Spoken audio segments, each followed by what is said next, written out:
개념원리 3학년 2학기 116쪽에 있는 오늘은 대표값과 삼포도. 그 3학년 2학기 마지막 단원 통계 단원이에요. 여기서는 대표값이라는 것 세 가지와 삼포도라는 것 세 가지를 배울 건데 일단 오늘 수업에서는 대표값 세 가지를 배울 거예요.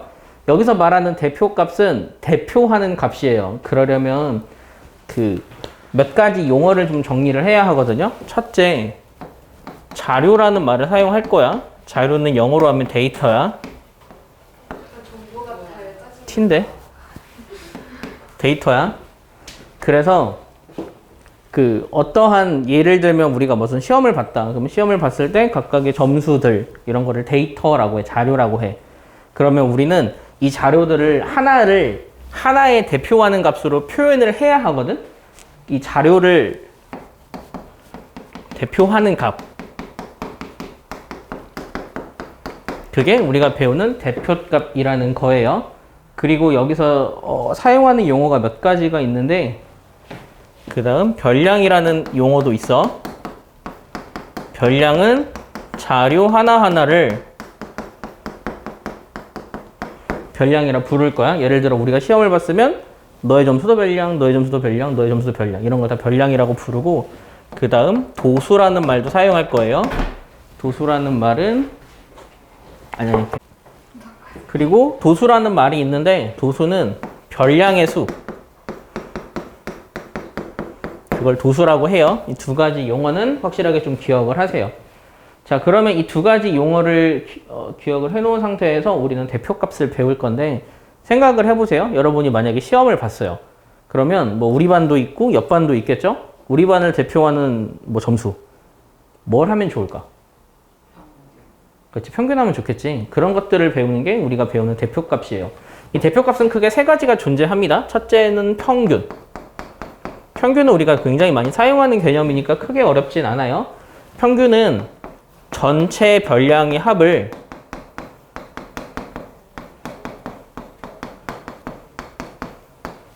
도수로 나눠주는 거야. 용어가 조금 어려워서 헷갈릴 수 있어요. 그러니까 우리의 평균을 구하려면 여러분의 점수를 다 더해서 여러분의 사람 수로 나눠주면 돼. 그래서 이거를 평균이라고 하고 평균 말고 또 다른 대표값이 있거든. 두 번째 대표값 중앙값이라는 게 있어요. 중앙값이라고 하는 거는 그 중앙값이라는 용어의 어떤 의미인지 알겠지? 그냥 가운데 있는 값을 중앙값이라고 해. 그럼 이 중앙값을 표현을 할 때는 그 작은 수부터 정렬했을 때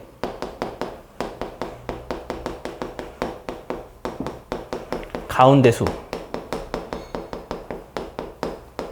그걸 중앙값이라고 한다. 그런데 이거 좀 가운데라고 하면은 조금 논란이 있을 수는 있는데 뭔가 변수가 있을 수 있어. 숫자가 똑같은 게 그치. 이게 자료의 개수가 예를 들게. 만약에 1, 3, 5, 7, 9 이렇게 5개의 자료가 있어요. 작은 것부터 나열을 했을 때 가운데 있는 건 5. 그러면 그때는 중앙값이 5예요 라고 분명하게 이야기를 할 수는 있어요. 하지만 1, 2, 3, 4, 5, 6 이렇게 자료가 6개가 있어.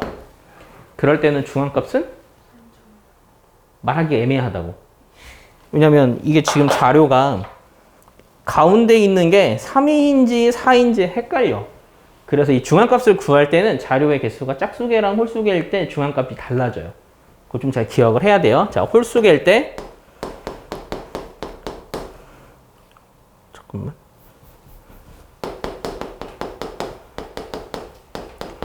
홀수개일 때는 어떻게 생각을 하냐면 약간 공식으로 설명을 해 줄게요. 자료가 n개야. 그러면 홀수개일 때 중앙값은 누구냐면 n에다가 1 더해서 2로 나누면 돼. 조금 말이 어렵다. 3이라는 숫자를 만들기 위해서 이렇게 조금 바꾸는 거야. 그러니까 자료가 5개 있었지. 5개가 있으면 5에다가 1 더하면 6 됐지. 그거를 나눈 3이 세 번째가 중앙값이 되는 거야. 책에 좀 정리가 되어 있으려나? 책이 정리되어 있네. 그래서 이거 좀 잘 외워도 1 더해서 2로 나눈 거 왜 이런 식으로 하냐면 자료가 지금처럼 5개 있을 때는 쉬워요. 근데 예를 들면 자료가 99개 있어. 그러면 몇 번째가 가운데 있을까? 그걸 구하는 건 좀 어려워. 50번째가 되는 거야. 왜 50번째냐면 예를 들어 1부터 99까지 나열한다고 해봐. 1, 2, 49, 50, 51, 99가 있으면 여기서부터 여기까지 숫자가 49개고 여기서부터 여기까지 숫자가 49개야. 그래서 가운데 있는 건 50이거든? 얘를 구하기 위한 공식이라고 생각하면 돼. 1 더해서 2로 나눈다. 알겠지? 두 번째, 자료가 짝수개야. 짝수개일 때는 누가 중앙값이냐면 이렇게 3과 4 있을 때는 중앙값을 앞으로 우리는 어떻게 할 거냐? 둘의 평균으로 할 거예요. 둘의 평균 더해서 2로 나눈 거 그걸 중앙값으로 할 거야. 즉 자료가 짝수개가 있을 때는 2분의 n번째와 요 다음이야. 이거의 평균. 우리는 그거를 중앙값으로 할 거예요. 이 두 가지만 좀 기억을 해두면 문제 풀기가 조금 편해집니다. 예를 들면 자료가 100개가 있어. 그러면은 이때는 중앙값이 얘를 2로 나눈 50번째랑 그 다음인 51번째의 평균이라고. 이렇게 자료가 많을 때는 이렇게 중앙값을 구하면 돼. 무슨 말인지 다 이해하고 있죠? 자료가 이렇게 있을 때는 얘네들 더해서 2로 나눈 즉 3.5가 그 중앙값이 된다고. 그걸 좀 잘 기억을 하라고. 그러면 여기서 기억해야 될 게 자, 여기에 등장하는 숫자는 1, 2, 3, 4, 5, 6이야. 중앙값이 항상 이 위에 있는 숫자가 되는 건 아니다. 그러니까 여기에는 3.5가 없지만 중앙값이 3.5가 될 수도 있다고. 그런 것까지 좀 기억을 해야 되겠죠? 여기는 개념이 중요하니까 이 개념들을 확실하게 기억을 좀 하세요. 자, 첫 번째 평균, 두 번째 중앙값 했어요. 자, 세 번째 대표값은 뭐냐면 최빈값이라는 걸 할 거예요.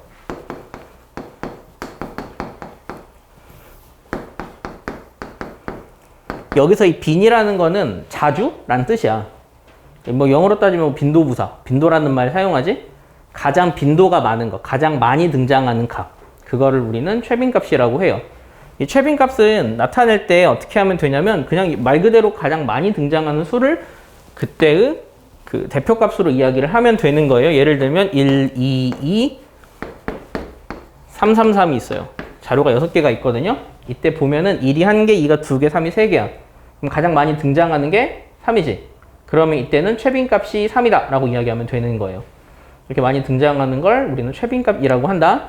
그런데 최빈값도 여러분이 기억해야 되는 게 이것도 약간 변수가 존재해.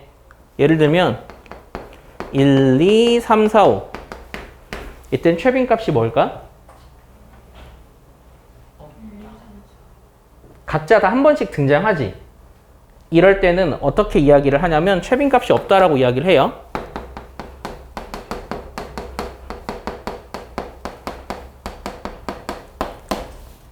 그러면 이거를 약간 그 정리를 해주면 언제 최빈값이 없냐? 최빈값이 없을 때는 최빈값을 나타내었을 때 그래도 말이 좀 어렵다. 니네가 이해하는 수밖에 없어. 글로 쓰다 보니까 좀 어려워. 내가 최빈값을 구했어. 최빈값을 구했을 때 그게 모든 자료면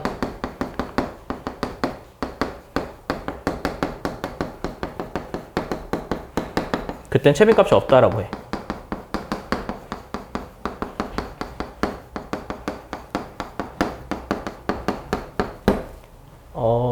예를 듣는 게 차라리 더 나을 것 같아.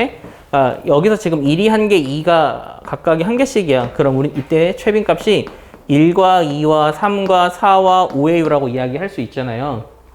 그러면 이렇게 이야기를 했을 때 사실은 얘가 얘지. 다지. 그럴 때 최빈값이 없다라고 이야기를 한다고. 이거 좀 잘 이해를 해야 한다. 상황이 복잡하고 어려워서 여러분이 좀 헷갈릴 수 있는데 없는 상황이 어떤 상황인지를 구분을 해야 해. 자, 예를 더 들어볼게요. 1, 2, 2, 3, 3, 3, 3, 3 이렇게 있다고 하자. 이때는 최빈값이 2랑 3이라고 이야기를 하면 돼요. 이때는 최빈값이 2와 3이야. 그런데 자료가 1, 1, 1, 2, 2, 3, 3이야. 그러면 그때는 우리가 최빈값이 1과 2와 3이구나 라고 이야기를 할 수 있는데 이렇게 되는 순간 얘네로 모든 자료를 표현을 해버렸지. 그때는 없다고 이야기를 한다고. 이해할 수 있겠어? 그러면 만약에 여기 4까지 집어넣었어. 이땐 최빈값이 1, 2, 3이 되는 거야. 알겠지? 그것만 여러분이 나타낼 수 있으면 돼요. 즉 우리가 배우는 그 대표값 세 가지에서 평균 구하는 건 쉬워. 중앙값은 짝수기 할 때, 홀수기 할 때 구분만 하면 돼. 최빈값은 최빈값이 없는 경우 이것만 기억하면 되기 때문에 크게 어렵진 않을 거예요. 그거를 이해한 상태로 그 117쪽에 있는 개념 원리 확인하기 한번 책에다 해보세요. 자, 이어서 핵심 문제 익히기 1번 문제 보자. 엄청 쉽죠? 오늘 배우는 개념이 명확해야 다음에 배우는 개념을 확실하게 이해할 수 있어요.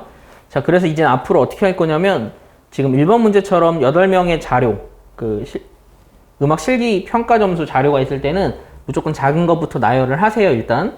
그러면 작은 것부터 나열하면 18, 28, 28, 32, 40, 45, 49, 50 이렇게 나열하면 되는데 어떤 친구가 그런 걸 물어보더라고요. 28이 두 개인데 하나만 쓰면 안 되냐? 그러면 안 돼요. 그러니까 예를 들어 너도 28점이고 너도 28점이면 둘 다 적어줘야 돼, 개수만큼. 이렇게 배열을 한 상태로 일단 평균 구할 거야. 평균 어떻게 구하죠? 다 더해서 8로 나누면 되죠? 그건 여러분이 할 수 있으니까. 자, 중앙값 구할 거야.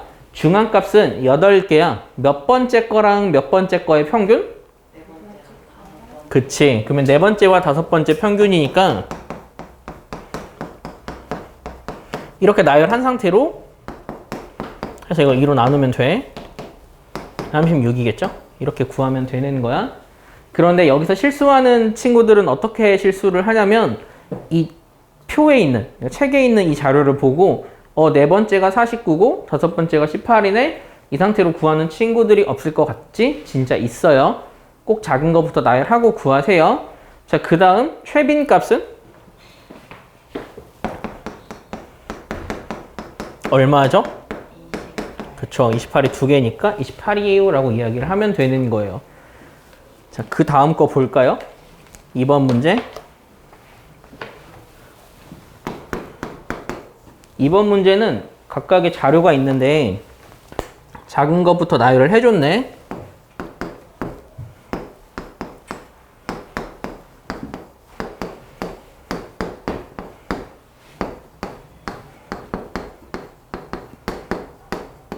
이렇게 총 8개의 별량을 자료를 작은 것부터 나열을 했대요. 그런데 중앙값이 223이래요. 그러면 여기서 지금 중앙에 있는 거는 8개니까 네 번째랑 다섯 번째 거겠지. 네 번째와 다섯 번째를 더해서 2로 나눈 게 223이 되는 x를 찾으면 되는 거예요. 알겠죠? 근데 이 문제는 이렇게 두면 되게 쉽거든? 그런데 언제 문제가 어려워지냐면 그 아래에 있는 확인 3번 같은 경우가 어려워지는 경우예요. 자, 확인 3번에 가장 작은 그러니까 이게 작은 수부터 나열을 했다는 말이 없죠. 그러면은 x가 어디에 있는지를 모른다. 그래서 상황이 어려워지는 거야. 자, 지금 무슨 얘기를 하는 거냐면 이 문제에서는 작은 것부터 나열을 했대. 그러면 이 x는 얘랑 얘 사이인 게 분명하니까 자리가 딱 결정이 돼요. 그런데 그 아래에 있는 문제로 예를 들면 가장 작은 수부터 나열하면 가장 작은 수가 46, 52, 59, 71, 78, 그리고 x야. 얘가 어디 있는지를 몰라요. 그럼 얘가 어디 있는지 모를 때는 주어진 상황을 보면서 중앙값이 63이 되려면 얘는 어디에 있어야 되는지를 여러분이 추론하는 게 중요해. 예를 들면 이 x가 어디 있는지 모른다고? 얘가 만약 여기 있다고 생각해봐. 이때는 주어진, 지금 이거 예제 3번이야. 아니, 그 3번이야. 문제 3번. 그 확인 3번이야. 너희가 숙제로 해야 할. x가 여기 있다고 생각을 해봐요. 그러면 그때는 주어진 조건에 맞을까? 에? x가 뭔지 몰라. 대신 문제에서 중앙값이 63이라고만 했어요. x가 만약 여기야. 그러니까 순서대로 46, 52, x, 59, 71, 78이라고 생각을 해봐. 이때는 주어진 문제의 조건에 맞을까? x가 저기 있어도 될까? 그거 생각을 하라고. 무슨 말인지 모르겠지. 안 돼. 안 돼. x가 여기 있으면 얘네 둘의 평균이 중앙값이라서 63보다 작은 수가 나와. 그래서 x는 여기 있으면 안 되는 거야. 자, 그럼 x가 여기 있다고 생각을 한번 해볼까? 그러면은 얘네 둘의 중앙값이 63이 될 수는 있겠지? 하지만 x가 여기 있다고 생각을 해볼까? x가 여기 있으면 중앙값은 얘네 둘의 평균이죠. 그러니까 63이 또 안 나와. 이렇게 자리를 결정을 해야 한다고. 그래서 그 아래에 있는 문제가 더 어려운 문제니까 여러분이 그것만 좀 기억해서 문제를 풀 수 있으면 됩니다. 자, 3번 문제 볼까? 그 중앙 평균과 최빈값이 같대요. 7, 8x, 7, 9, 7, 5야. 그러면 이 상태에서 일단 x는 얼마일까? 평균과 최빈값이 같대요. 근데 이미 지금 7이 3개 있지. 얘가 8이라고 할 때도 최빈값은 7이야. 그래서 얘가 얼마인지는 모르지만 이거는 최빈값은 7이다. 그러면 평균은 7이야. 그거 생각하면서 x 찾으면 되겠다. 알겠지? 그렇게 하는 문제니까 여러분 이것도 할 수 있어요. 자, 여기까지가 우리가 배우는 내용이고 그 뒤에 문제가 있을 것 같아서 설명을 안 했는데 설명 딱 하나만 할게요. 그러면 우리가 배우는 대표값은 세 가지야. 평균, 중앙값, 최빈값. 그런데 우리는 평소에 이 평균이라는 걸 더 사용을 하죠. 그러면 세 가지의 대표값 중에서 뭐가 제일 좋을까? 뭐가 제일 자주 사용할까? 아니, 자주 사용 아니야. 뭐가 제일 정확할까? 뭐가 제일 좋을까? 그건 상황에 따라 다르다. 그래서 그걸 좀 선택하는 방법을 이야기를 할게. 예를 들어 뭐가 있냐면 너희들에게 우리가 불우이웃 돕기 성금을 낼 거야. 그런데 성금은 5,000원 내고 싶은 사람은 5,000원 내고 1,000원 내고 싶은 사람은 1,000원만 내 라고 이야기를 했어요. 그러면 여러분이 돈을 내겠죠. 그러면은 그때는 예를 들어 누구는 5,000원 내고 누구는 1,000원 말고 10,000원 내고 누구는 5,000원 내고 5,000원 내고 10,000원 내고 막 이런 식이에요. 이렇게 냈을 때는 평균, 중앙값, 최빈값 중에서 어떤 대표값을 사용하면 좋냐면 뭘 것 같아? 아니, 이때는 최빈값이 훨씬 더 나아요. 왜냐하면 이거 아니면 이거잖아. 5 아니면 x라고.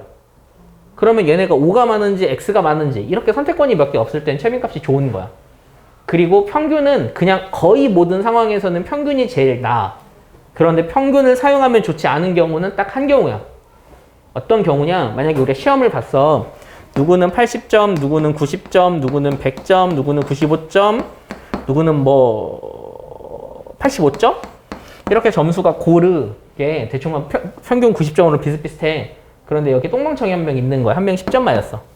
그럼 이 10점인 사람이 이 모든 그 집단의 점수를 다 깎아먹거든?